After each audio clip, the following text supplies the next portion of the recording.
ஆண்டவரை உங்களுடைய வாழ்க்கையில் நீங்கள் கவனித்து பார்ப்பீங்க அல்லது நோக்கி பார்ப்பீங்க அப்படின்னு சொன்னால் உங்களுடைய வாழ்க்கையில் இருக்கக்கூடிய பாவங்கள் என்ன செய்யும்?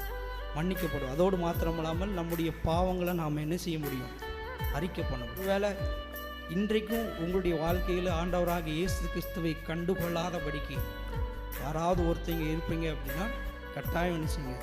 ஆண்டவராக இயேசு கிறிஸ்துவை நிச்சயம் நோக்கி பாருங்கள். உங்களுடைய வாழ்க்கையில் நீங்கள் எதிர்பாராத சந்தோஷத்தை ஆண்டவர் உங்களுடைய வாழ்க்கையில் என்ன செய்ய முடியும்?